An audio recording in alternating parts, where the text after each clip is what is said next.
Okay, so this recording is, this is actually from A Course in Miracles as well. It is in the back of the book here. I'm not even sure. Oh, it's in the Manual for Teachers. And this is titled, Is Reincarnation So? And this is really interesting, so I wanted to share this. It is very interesting. And I will read it and then I'll give you whatever comments I have about it. In the ultimate sense, reincarnation is impossible. There is no past or future, and the idea of birth into a body has no meaning either once or many times. Reincarnation cannot then be true in any real sense. Our only question should be, is the concept helpful? And that depends, of course, on what it is used for. If it is used to strengthen the recognition of the eternal nature of life, it is helpful indeed. Is any other question about it really useful in lighting up the way? Like many other beliefs, it can be bitterly misused. At least, such misuse offers preoccupation and perhaps pride in the past. At worst, it induces inertia in the present. In between, many kinds of folly are possible. Reincarnation would not, under any circumstances, be the problem to be dealt with now. If it were responsible for some of the difficulties the individual faces now, his task would simply be only to escape from them now. If he is laying the groundwork for a future life, he can still work out his salvation only now. To some, there may be comfort in the concept, and if it heartens them, its value is self-evident. It is certain, however, that the way to salvation can be found by those who believe in reincarnation and by those who do not. The idea cannot therefore be regarded as essential to the curriculum. There is always some risk in seeing the present in terms of the past. There is always some good in any thought which strengthens the idea that life and the body are not the same.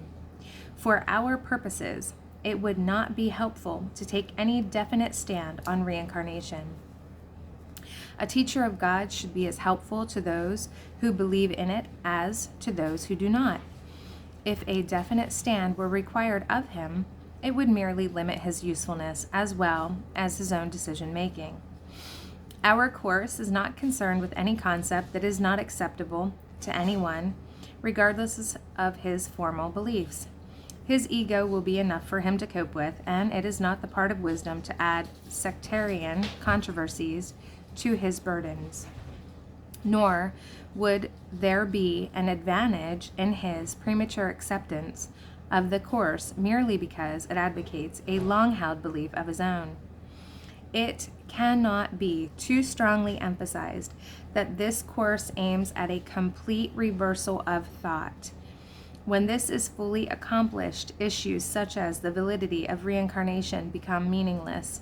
Until then, they are likely to be merely controversial. The teacher of God is, therefore, wise to step away from all such questions, for he has much to teach and learn apart from them. He should both learn and teach that theoretical issues but waste time, draining it away from its appointed purpose. If there are aspects to any concept or belief that will be helpful, he will be told about it. He will also be told how to use it. What more need he know? Does this mean that the teacher of God should not believe in reincarnation himself or discuss it with others who do? The answer is certainly not. If he does believe in reincarnation, it would be a mistake for him to renounce the belief unless his inner teacher so advised, and this is most unlikely. He might be advised that he is misusing the belief in some way that is detrimental to his pupil's advance or his own. Reinterpretation would then be recommended because it is necessary. All that must be recognized, however, is that birth was not the beginning and death is not the end. Yet even this much is not required of the beginner. He need merely accept the idea that what he knows is not necessarily all there is to learn. His journey has begun. The emphasis of this course always remains the same. It is at this moment that complete salvation is offered you, and it is at this moment that you can accept it. This is still your one responsibility. Atonement might be equated with total escape from the past and total lack of interest in the future. Heaven is here. There is nowhere else. Heaven is now. There is no other time. No teaching that does not lead to this is of concern to God's teachers. All beliefs will point to this if properly interpreted. In this sense, it can be said that their truth lies in their usefulness. All beliefs that lead to progress should be honored. This is the sole criterion this course requires. No more than this is necessary. So, just some discussion on this. I find this really great because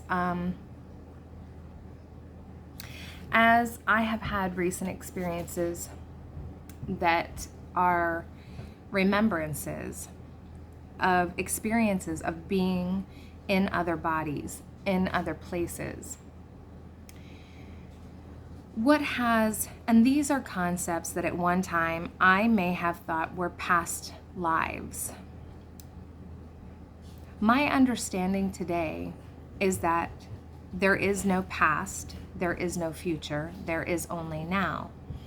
And that in my human form, with this limited ability to comprehend that which is, we use linear functions of time to try and make sense of things that are almost incomprehensible.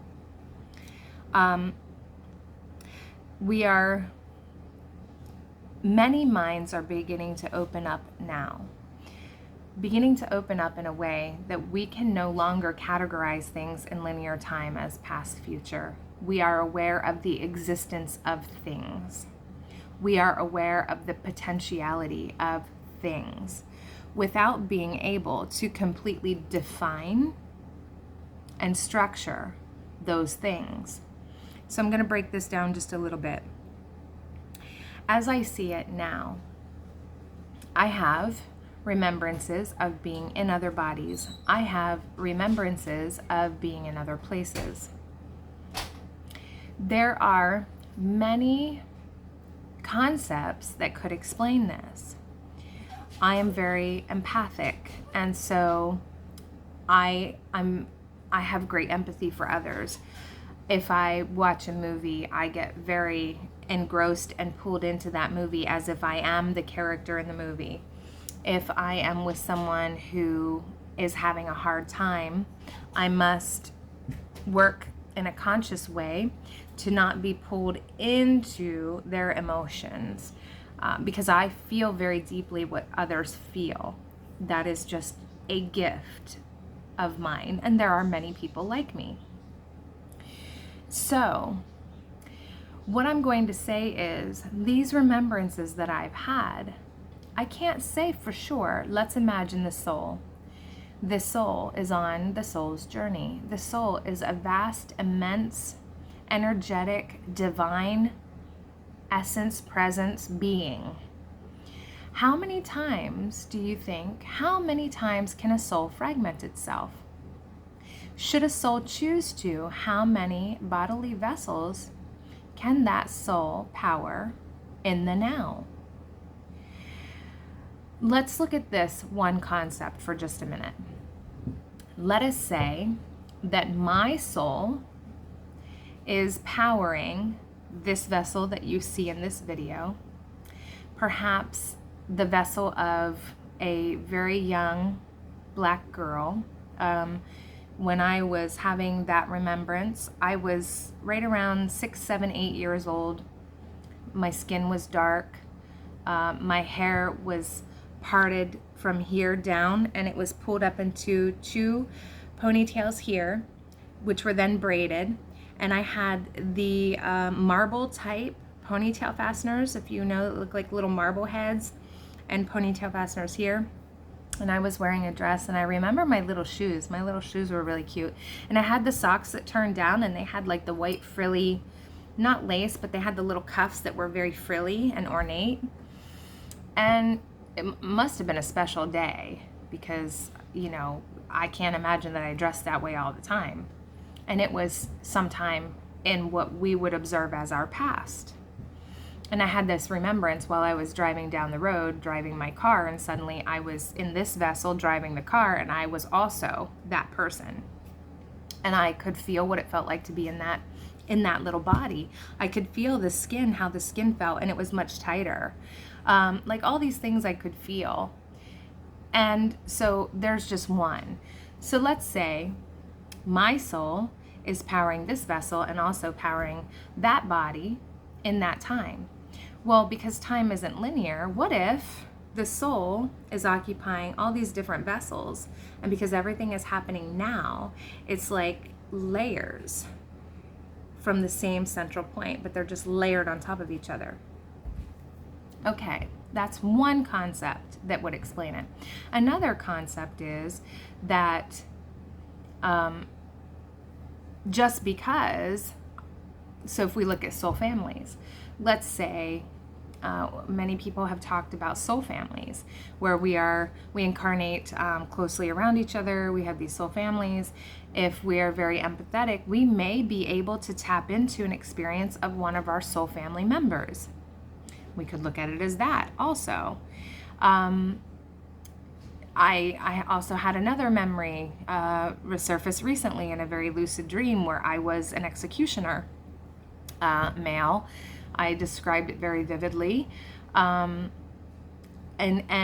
I was aware of why I was in that situation, and then I was able to look at it and do a little bit of thought and contemplation on it, and realize that that experience was a catalyst for what began as my awakening on some level. Because when I was in that body at that time, I was living my life completely by the dictates of my social status, my cultural status. This was the life that I was, it was like I had no choice. This was the life that was laid out for me by society. And in that form, as that man, I did not even question it. Like this was who I was. Suddenly what I did was who I was. And there was no separating of the role of my career and the man that I was. So now, how do these remembrances serve me now? They serve me now because they have broadened my awareness not only of the existence of things that we can't see. They serve to have broadened my awareness of how limited my human understanding truly is.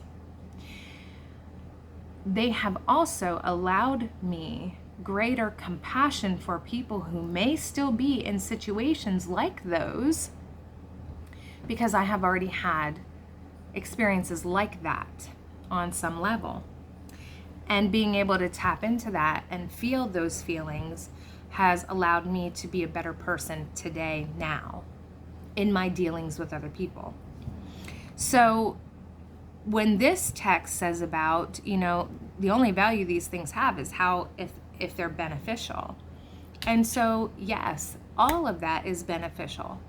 It is beneficial in allowing us to know that there is something much, much greater out there than this that I believe I am. Okay?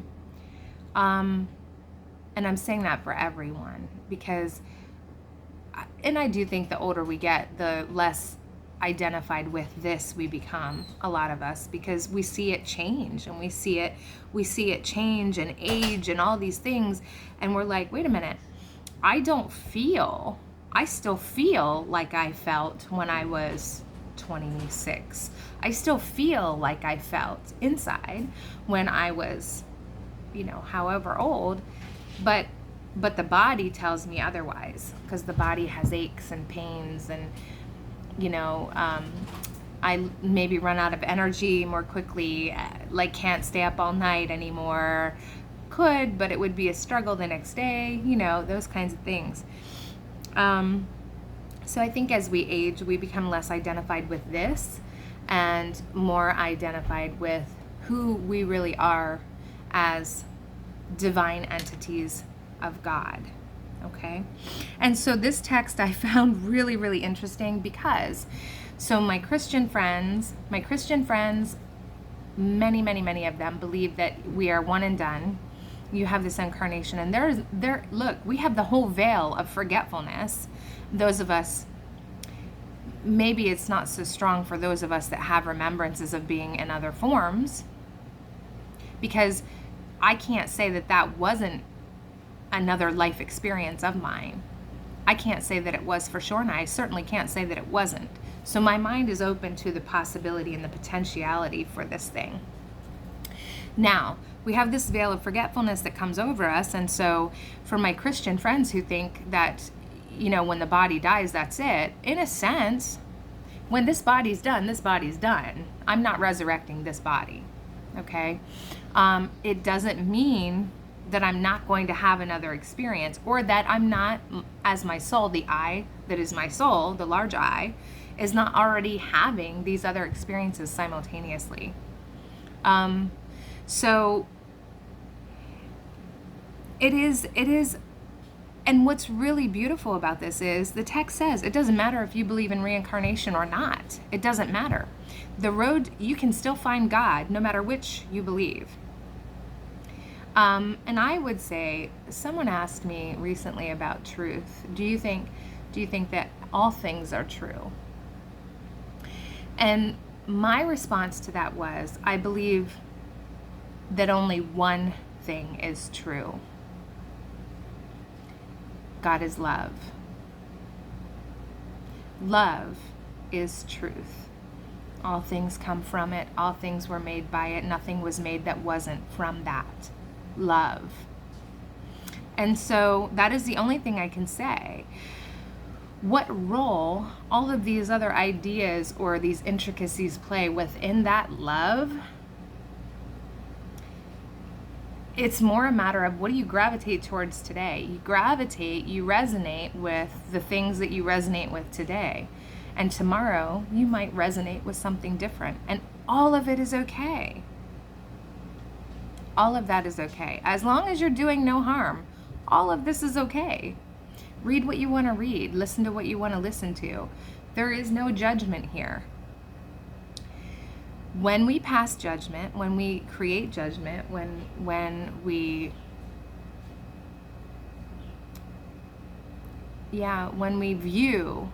see through eyes of judgment, we are doing harm to ourselves as much as anyone else.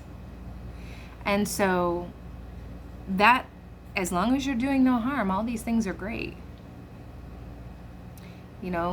Whatever you gravitate towards, that is for you today. I don't listen to the same music every day. Depends on how I'm feeling. I don't listen to the same instructors or teachers or motivational, inspirational people. I don't listen to the same ones every day. It just depends on what I'm gravitating towards. So I really find that this is amazing because I appreciate that it has included all of us in this.